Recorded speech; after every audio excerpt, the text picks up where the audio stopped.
And we're going to go ahead and get started with our workshop today. Is called Introduction to Restorative Practices, okay? So this is the first one of a series of workshops, and it's basically just an introductory one. And usually what I like to do is to begin with a quote. Every child deserves a champion, an adult who will never give up on them, who understands the power of connection and insists they become the best that they can possibly be. And this could either be ourselves as parents, because I'm a parent myself too, or it could be a teacher, it could be an aunt, but that our children always need that one person that will always be giving them the support that they need. So this is the reason why this is so important. And in restorative practices, we always begin with the check-in. And I'm going to talk a little bit about check-ins later on during the presentation. So today on the chat, what I want us to do is to share, how are you feeling today? Are you feeling like a cloud? I can't beam, both bright, clear, or dark, gloomy? Or are you a tree blooming and at your own pace, or a bridge, making connections and overcoming obstacles? Or like a bunny, fast, happy, and excited to hop around? And I'm going to go ahead and share myself. I'm feeling in between bunny and bridge. I'm feeling fast, happy, excited. We just came back from a long weekend, but I'm ready to make those connections. I feel like every day we learn something new, even if it's one thing, I always say. So that's how I always view life. So if you could share how are you're feeling, that would be great on the chat, or if you feel like chiming in, go ahead. Okay. Okay.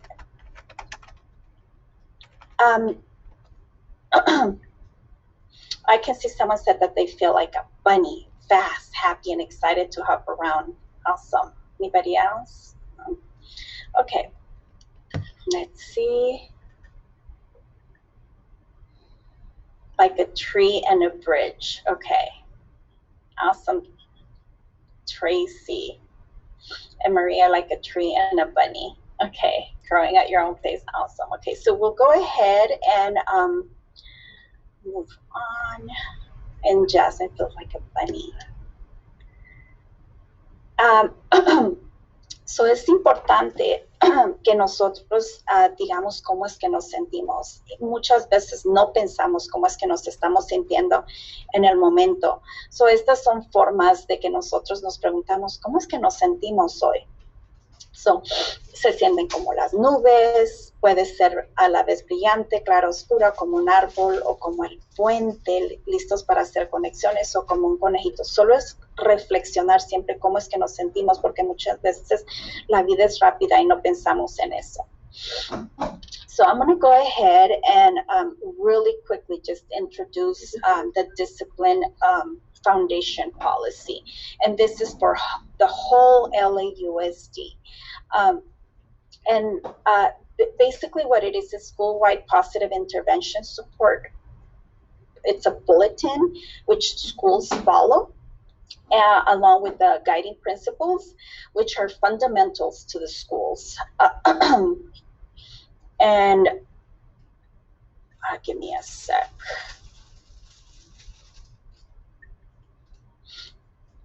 And what happens is these are interventions that we use, and they've come lately into LAUSD probably 7-8 years.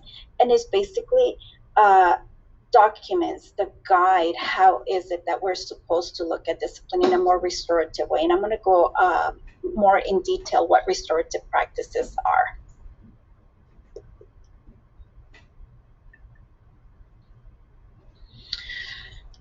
So the idea is that every student, and at the same time every educator, should feel comfortable when they're in school, in an atmosphere where they can feel that they can be themselves, free from disruption and obstacles, in order for them to be able to learn. And students should feel that they should feel safe, respected, and in a welcoming environment. And this is what we actually strive for, that's for our whole community to feel positive. So for those of you that have not heard, what is restorative practices? And basically what it is, it's a set of ideas, it's a way of thinking, okay? It's a philosophy. It focuses on prevention. As we already know, let's pretend, let's say we're going on an airplane ride, okay, or on a boat.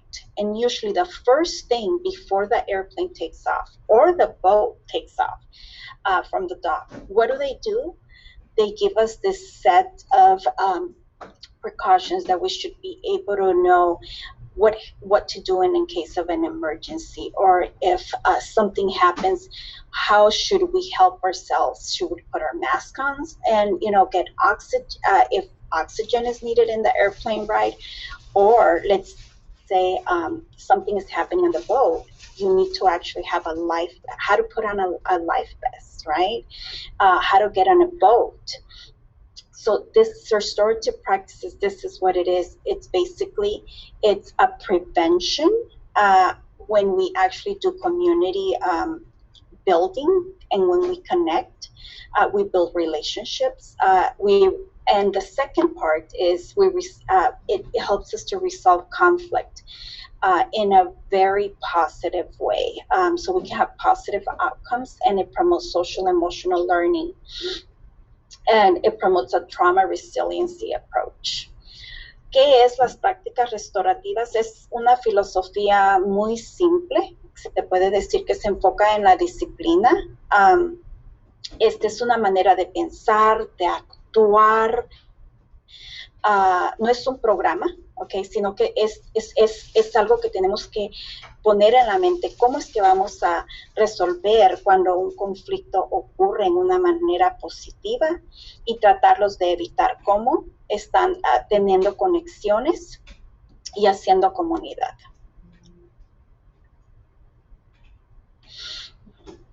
So, why is it that we actually have to have restorative practices? Well, basically, like I said, it's preventative. Having that trust among our children in the community. And this is some schools actually do focus a lot on bringing restorative practices into the classrooms, and doing it every day, because anything that you start, it has to be done with consistency. And how does it involve us as parents? Basically is for us to be restorative at home too. The siblings getting along, understanding each other, same thing with parents, with others in the community. And it's a resilient mindset. It basically, what it does is helping us to connect each other, building those relationships. ¿Por qué las prácticas restaurativas en la escuela?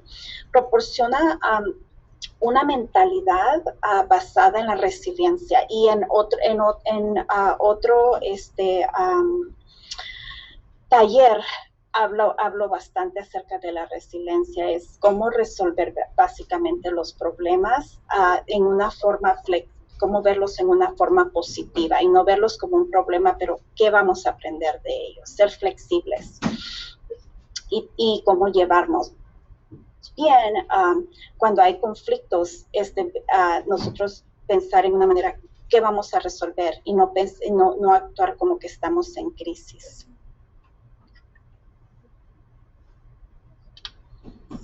Okay, so how does personal connecting impact student learning? It's extremely important for students to feel connected, not just with each other, but with parents, with siblings, with grandparents, basically with the community, and most importantly with their teacher. This is one, I was a teacher myself, and that's why I'm speaking that way. I was in the classroom for 20-some years, which has been the most rewarding experience. I love working with students. And having that connection is extremely important. That's why whenever, that was one of the things that I really, really emphasize in the classroom for students to feel with each other and with myself. How do we do that? I used to do it as a teacher, basically having interest in what they do. As parents, we need to make sure that our students feel like they actually are cared for, not just at home, but also in the classroom. And as parents, how we can do this is by asking them, how are things going in school? How are things with your friends? What are you doing during recess? What are you doing during lunch? You can also ask, how is your relationship with your teacher? And they really feel like what I used to do is, if I knew a student liked to play soccer, I would ask them, how was your game during the weekend? And they would get so excited to see that I was interested on how is it that they were doing with whatever is it that their hobby was that they liked. Una manera muy importante de que nosotros podemos hacerles sentir a nuestros hijos la conexión es interesarnos, no solo en lo académicamente, yo sé que es importantísimo, pero también en lo que está pasando en la escuela. Preguntarle, ¿quiénes son tus amiguitos que juegas a la hora del recreo o a la hora de la comida? ¿Cómo te llevas con tu maestro o con tu maestra? Para que ellos sientan esa conexión. En la casa, básicamente podemos observarlos, verlos cómo se llevan con sus hermanos o con la familia, pero en la escuela no estamos ahí. Entonces, es una manera de conectarse con ellos, que ellos sepan de que y así es como van a saber qué es lo que está pasando en la escuela. Las conexiones son súper importantes.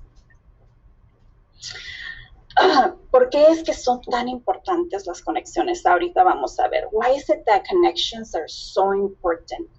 They have an impact on the brain. More and more studies are showing that students learn from adults that they trust, where they feel safe, where they feel that they are secure. And students need to feel that sense of security. And us as parents, we can help a lot by building, not to talk negative to them from the teacher or from anybody around it, because that doesn't create connections. Connections is where you feel safe, to feel that they're heard and advocated for. If something's happening at school, in a positive manner, talking to the teacher, if it can be resolved, then you go on, let's say, to the assistant principal, and so forth. But it's very important that they feel that you care of their education in a positive manner. And talking about how we can be aware of neurological effects when there has been trauma. And I'm going to talk a little bit about trauma and what is it, if for those of us that don't know. There's disconnection on the brain. And there has been a study that came out that we all, even though sometimes we feel like, oh no, I'm perfect, we've all had trauma. And when I was reading this, I'm like, wow, the first trauma that we ever have is as soon as we're born. Imagine going that birth canal. Everyone is it's born through there. So that is trauma. But when we have those connections, it can heal trauma, and the children feel safe over time. Even though if we've suffered trauma, connections are extremely important for the brain and for them to be able to learn and increases student academic success, and also areas of all in their lives. Más y más estudios han enseñado de que es importantísimo tener conexiones, como estaba diciendo, con los estudiantes. ¿Por qué? Porque eso crea conexiones en el cerebro. Cuando ellos se sienten que están en un ambiente donde ellos se sienten seguros, donde ellos pueden confiar en las personas, ellos se sienten seguros de sí mismos, se sienten seguros en el ambiente, pueden crear esas conexiones cuando están aprendiendo. Y el trauma, aunque muchas veces pensamos que nosotros no hemos sufrido de trauma, el primer trauma, hay estudios que estaba leyendo de que el trauma comienza al no más nacer, porque hay que imaginarnos cuando nacemos y estamos pasando por ese canal y nacemos y nos vemos. Entonces, ese es ya el primer trauma. Muchas veces no nos acordamos, pero sí es algo que pasamos. Pero cuando hay conexión, los niños pueden sanar cualquier trauma. Y ahorita voy a hablar de qué son esos traumas. Okay? This is called ACEs, okay? This is the traumas that I was talking. Probably you've seen it before, maybe in other parent workshops. I'm going to talk really briefly on it. Adverse childhood experiences, and basically what it is basically physical abuse, emotional abuse, substance abuse, mental illness. Sometimes children know someone who's been incarcerated, or they witness domestic violence. All of this creates trauma in their life. Sometimes right now, even the pandemic has been added. It's a collective trauma. We've all gone through it, or we know someone like that has gone through it. So all of this is traumas that we go through life, and this really affects us. Sometimes we think, no, I can able to, but it does affect. So many times without talking about them, it creates things inside of us, such as those emotions as anger, aggressive, being defiant, being sad, and that's why it's so important, those check-ins that I was talking. How are you doing? How are you feeling? Some people are not used to expressing their feelings. And this is the students, they need to feel supported, and not just students, but also parents. I always say, if parents are fine, children are fine. Sometimes when we have probably problems in our head, or things that we're living, children observe, and they also can create certain emotions that they will not express. Estos son los traumas de los que estaba hablando, que muchas veces experimentamos, y se puede decir que es abuso físico, abuso emocional, abuso de sustancias, enfermedades mentales, o a veces hay parientes que están encarcelados, ellos son testigos de violencia doméstica, y como sabemos, a esto se le llama experiencias de niñez adversas, pero muchas veces también son experiencias de adultos que experimentamos, y silenciosamente se puede decir, a mí me gusta pensar mucho, que se llevan atrás en una mochila y ni siquiera nosotros nos damos cuenta. Pero esto crea emociones internamente que en veces no sabemos por qué es que nos enojamos, o somos agresivos, o estamos tristes. Y tenemos que saber que estas emociones necesitan ser expresadas, y por eso es tan importante preguntar cómo es que nos sentimos, a nuestros hijos, a nuestros familiares, a la comunidad, porque muchas veces hay personas que no lo expresan, pero es necesario. ¿Y cómo es de que podemos dar esta ayuda? Ahorita vamos a ver, okay? This is supporting, basically what it is the whole child, okay? We don't just look at academics, but also socially how our students are doing, and emotionally. Why is it that we need these skills? Because it's so important for relationship building. And us as parents, it starts with us.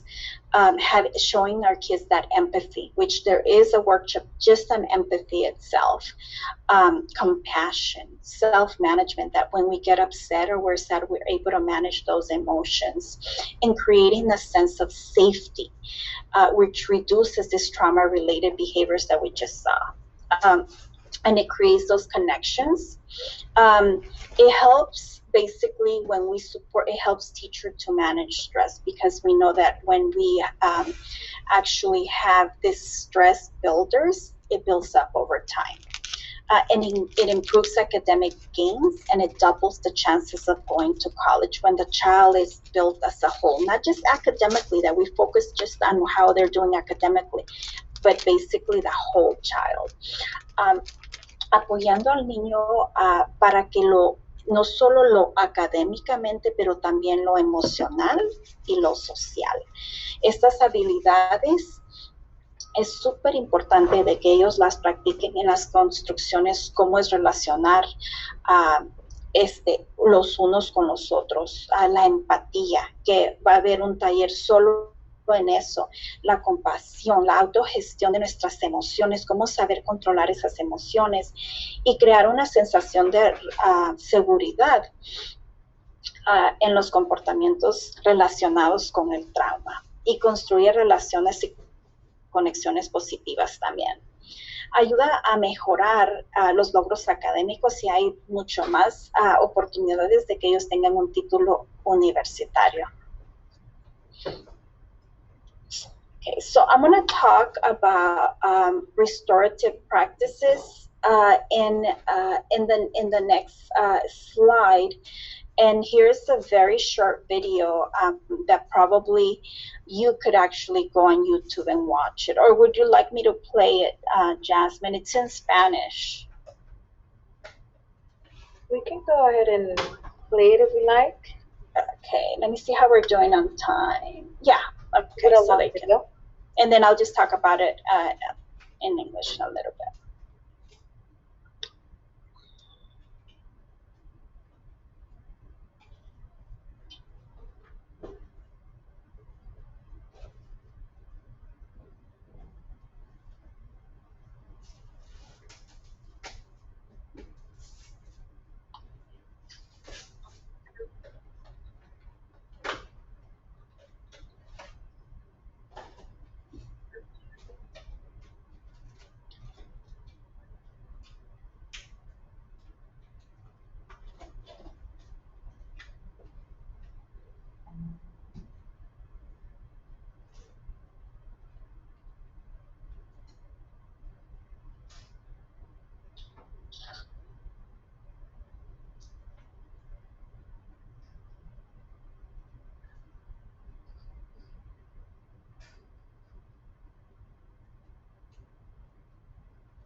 Okay, so basically the video actually was giving you an idea of what restorative practices are. Let me, hold on.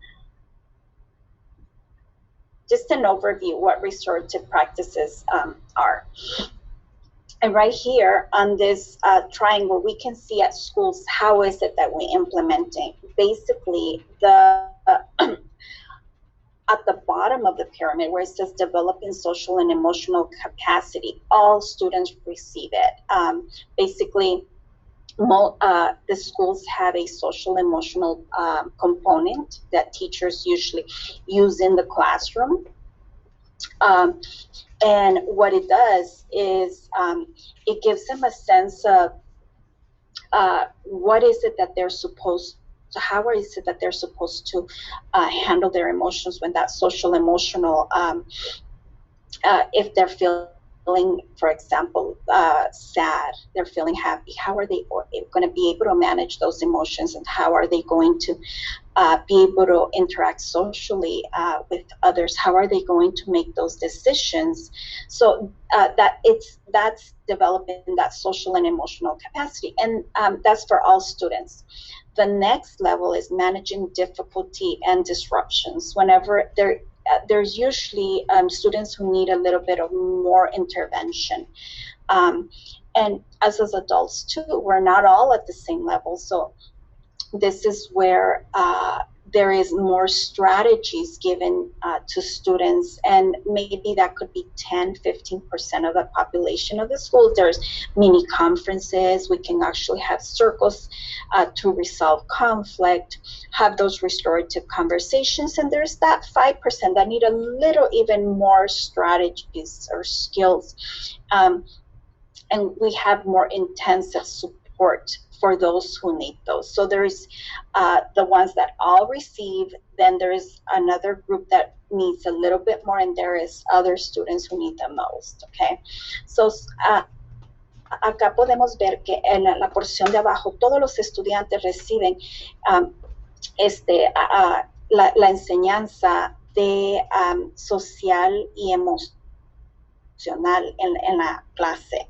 Y esto es cómo ayudarles a ellos a manejar sus emociones. Cuando uno está bien sentir las emociones, pero ¿cómo las vamos a reaccionar? ¿Cómo vamos nosotros a aprender a manejarlas?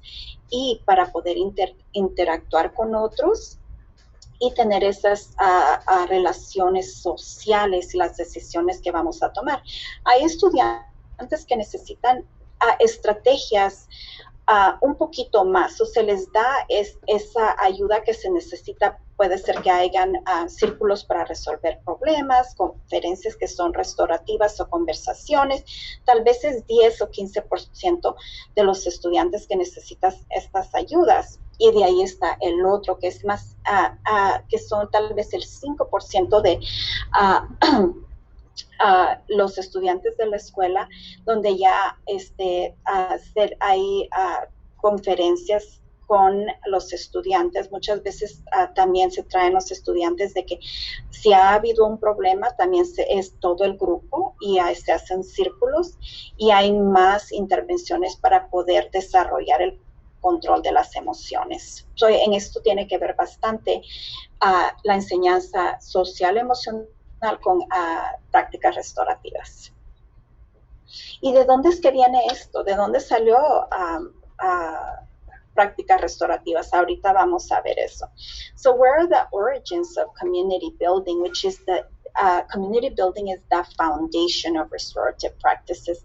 It comes from long ago, from indigenous tribes of the continents. This is not something new. It's been happening a long time ago in different continents of the world, in Africa, in Europe, in Asia, everywhere. But in this practice, what it does is the experience of true community. And it recognizes that each voice needs to be heard, and you can see that they're gathered in a circle. And usually that's what restorative practices we do. We gather in a circle. Let's say if I was to go do it at your school, and I would probably give this presentation in a circle. I always like for us to feel in community, and that every person has a gift, a story, and to share as a whole.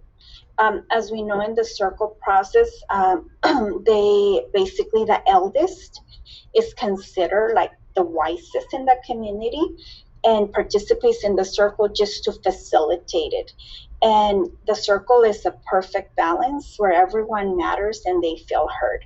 So en las prácticas restaurativas no es algo nuevo, esto tiene ya mucho tiempo y es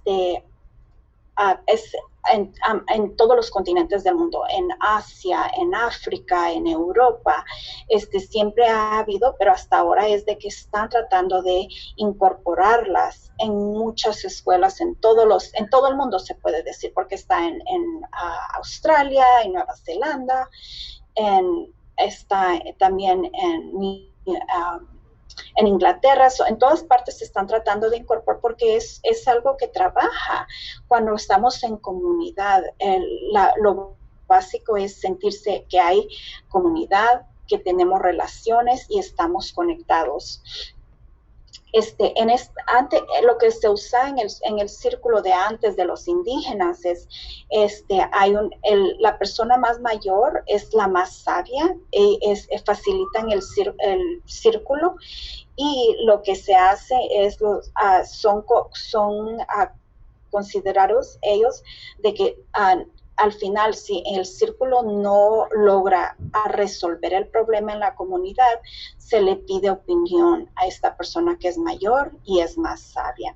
Y ellos, el círculo es el equilibrio, es perfecto, son iguales, todos comparten, nadie es más ni menos. Y esto se puede usar en casa también.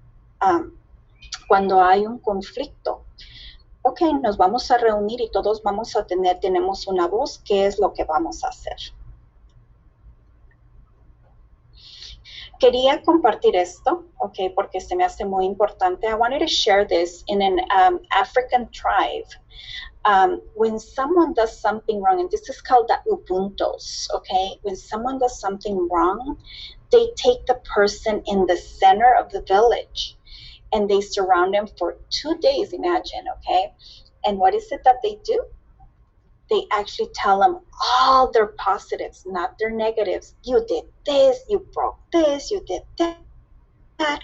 No, they really take the time for them to see the good, okay? Because what do you feel whenever someone brings out your negatives?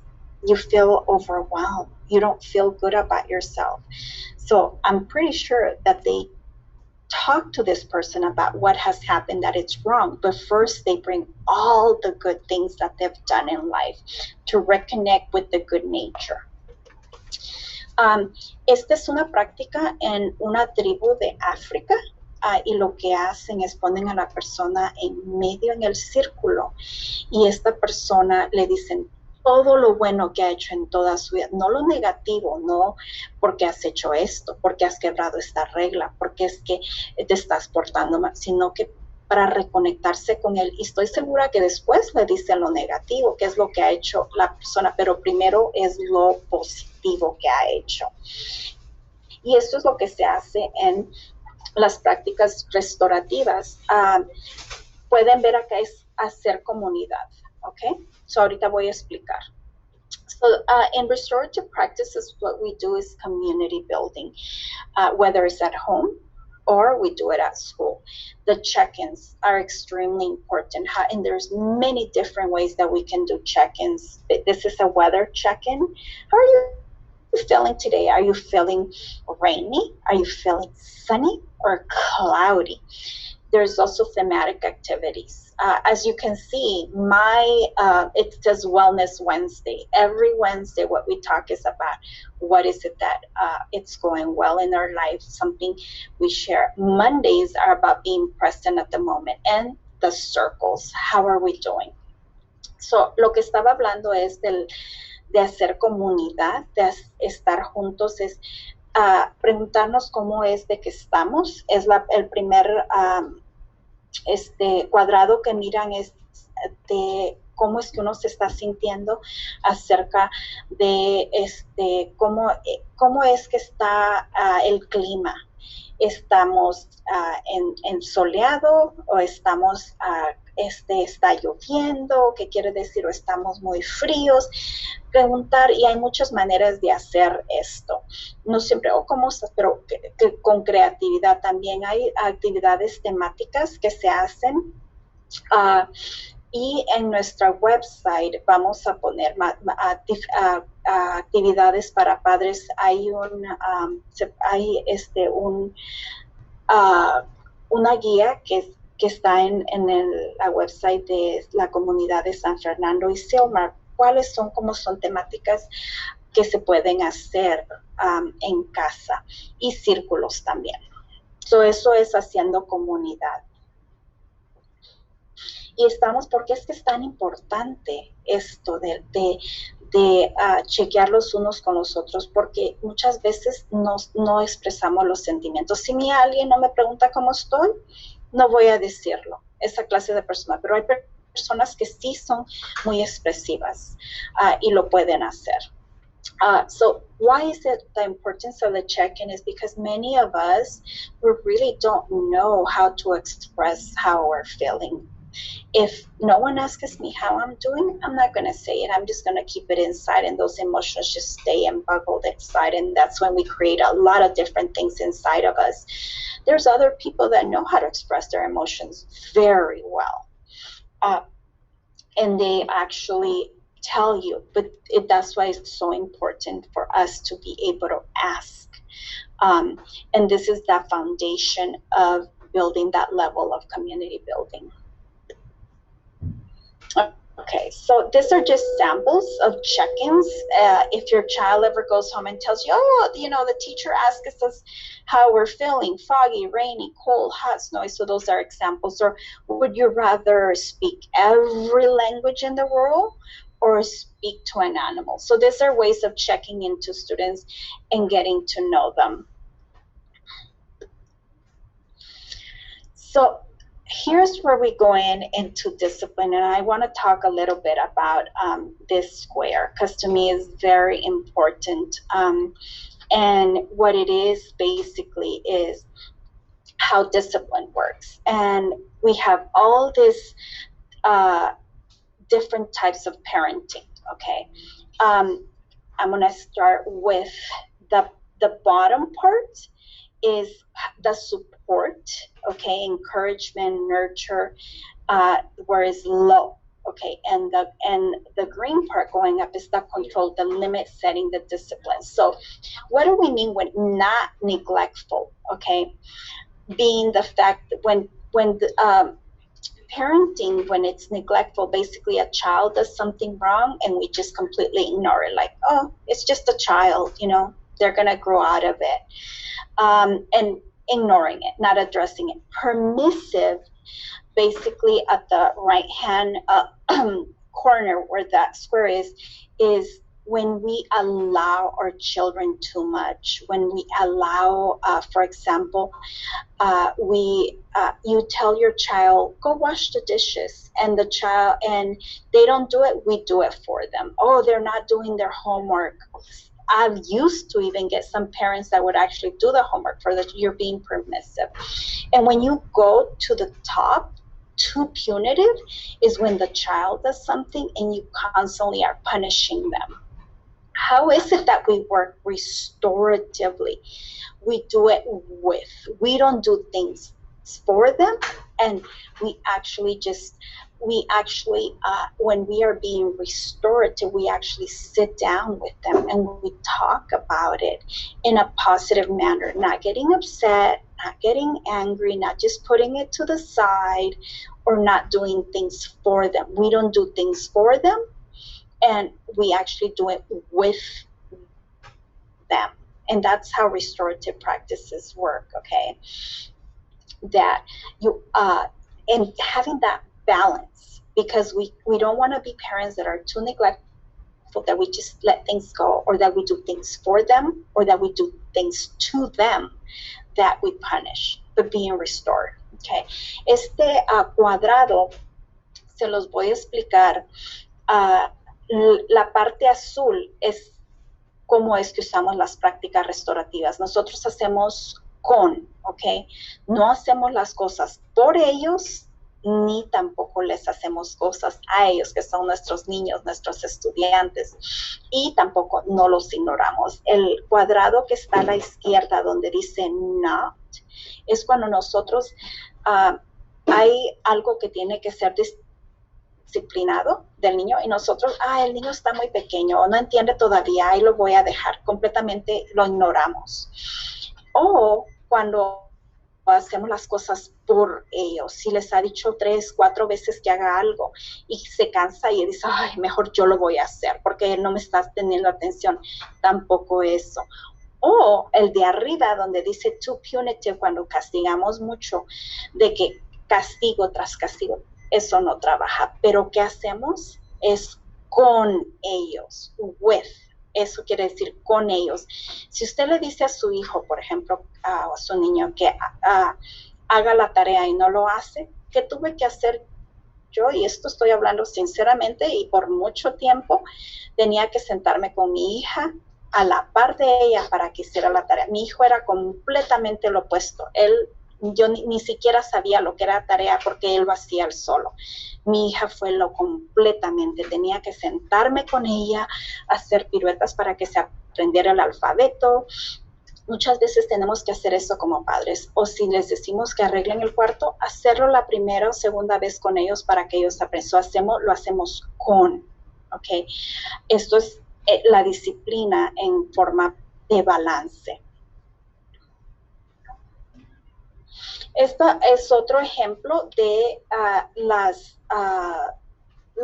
las actividades temáticas que tiene el Distrito de Los Ángeles, no solo en las escuelas, pero también para los padres, okay? This is another example of thematic activities that is not just in school, but parents can also use them at home. Just for students to feel a sense of like Mindful Monday, being present at the moment. Gratitude Tuesday, gratitude is extremely important. Wellness Wednesday. Actually, how do we are well, not just mentally, physically, emotionally, socially, in all areas of life. And Thoughtful Thursday, doing thoughtful things for others. Fun Friday, it's all about having fun. So this really helps us to connect, and having this at home. Like Fun Friday could be movies at home. It could be going to the park, having something that it's fun for them to do, rewarding them for how they've been at school or doing their chores at home. So estas actividades no solo son en las escuelas, pero también en casa se pueden usar. Es los lunes. Esto es muy importante. Esto yo lo tengo. Si alguien lo quiere, al final voy a dar mi email. Hay un calendario que acaba de salir de actividades para los padres, y lo puedo compartir con Jasmine para que ella lo ponga, o con Miss Muñiz lo pueden poner en la website de la escuela, y da diferentes actividades que pueden hacer los papás con los niños. Yes, thank you. Okay. I want to go really briefly. How is it that community building circle works? Basically, in restorative practices, we have circles, and we have these core guidelines, respecting the talking piece. Only the person who has the talking piece can speak, okay? That's something that works really well when children interrupt and they know, oops, has a talking piece, and going around in circle, speaking from our heart, listening from our heart, speaking with respect, listening with respect, remaining in the circle, and honoring privacy. En prácticas restaurativas tenemos círculos, y hay principios y guías. Respetar el objeto por medio del cual se tiene la palabra del habla. Hay un artículo que se tiene en la mano que solo esa persona puede hablar desde el corazón, escuchar también con el corazón, hablar con respeto, escuchar con respeto, permanecer en el círculo, no estar pensando en otras cosas, y la privacidad, porque muchas veces las personas lo que comparten en el círculo no quieren que otros sepan. Cuando hay algo que se tiene que restaurar, ahorita voy a hablar de qué es cuando se usan las prácticas restaurativas cuando hay un incidente o un problema. So, basically, these are the restorative questions when a rule was broken, or when a student does something that they're not supposed to. Instead of blaming, instead of saying, you did this, you broke this glass, or you didn't do what happened? What happened? And that gives them the opportunity to explain themselves, instead of us as parents and blaming, or even the teacher.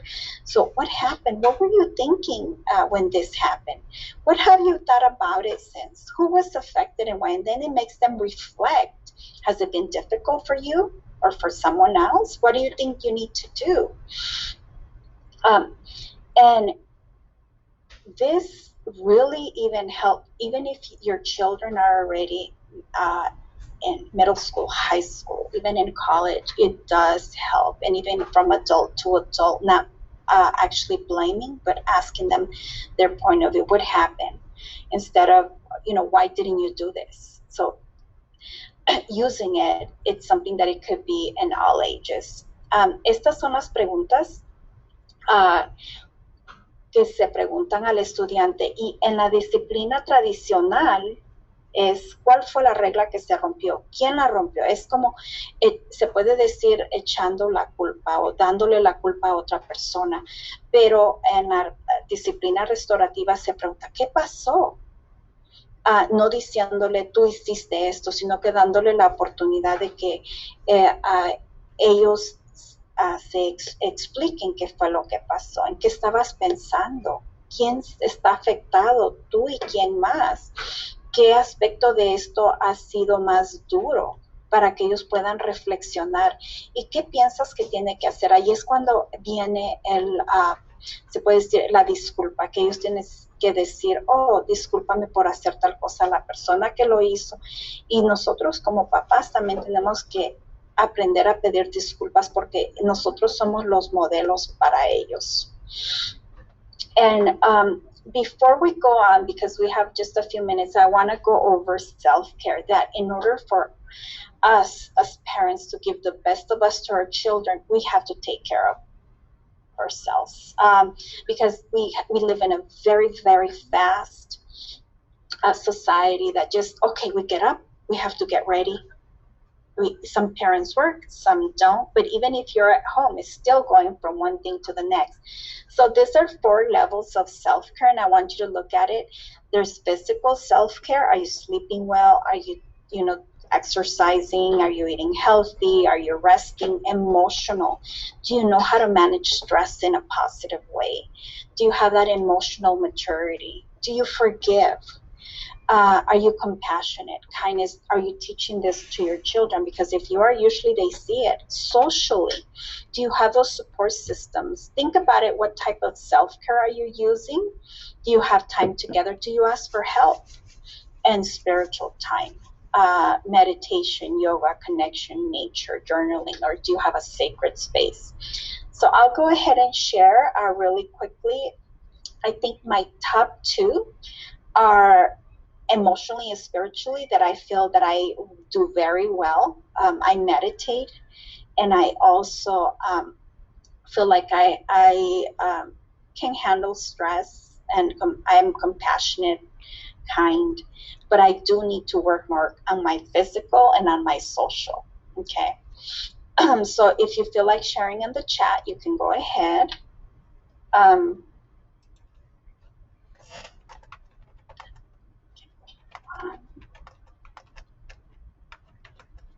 No one? Okay. This is another something super simple. Just teaching breathing, how to handle our emotions is, and we'll go ahead and watch it. It's probably like about less than a minute. Breathing in, and I want you to see that blue square. You breathe in 4, and you hold it for 4, and then you breathe out. Okay, and that really helps us. Any type of stress, anything that we are actually feeling, it really helps us to release it. Esta es una clase de, and I have 2 people that share. It says, Jasmine says that she needs to work on her physical too, and Maria too. We're 3 of us the same because we're so busy trying to manage other things. Someone else, I love when people share. I know. Okay, so let's go ahead, and this is basically a skill that anybody can develop as long as we practice it, because it took me a long time. I've been probably practicing mindfulness meditation for the 10 years or more, but if we just learn, you start with the breathing, and I do have a presentation just on mindfulness for if we want to show it, how it works, what we could do. So let's watch it really quick. Breathe in for 4. You hold it for 4.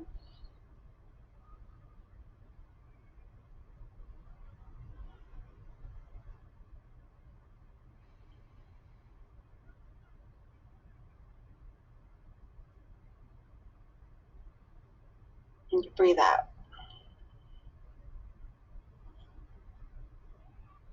So as we can see, it's a very simple practice of breathing in, and we were just thinking about the breathing instead of thinking of something else. Es una actividad muy simple de cómo respirar, y en el momento que estamos respirando solo pensamos en eso, en nada más.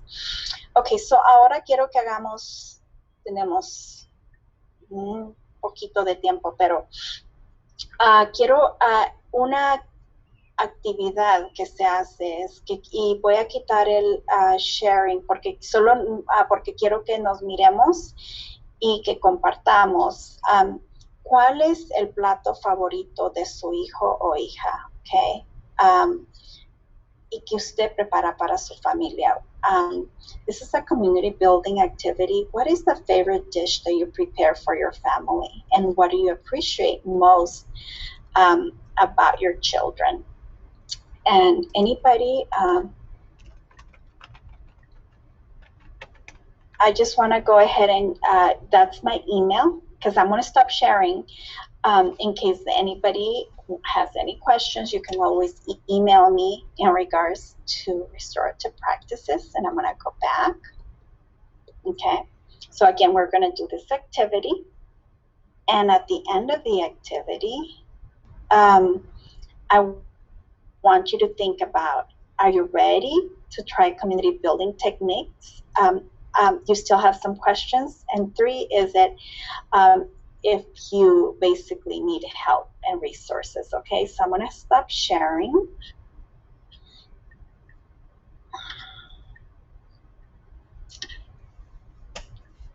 So we can go back and look.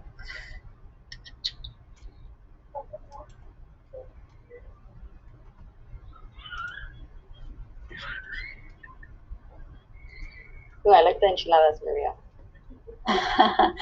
Okay, some people share in the chat. Ooh, enchiladas. Okay, anybody else? Let me go ahead and begin, and I will go ahead and share. I feel that probably what I enjoy cooking that my children like,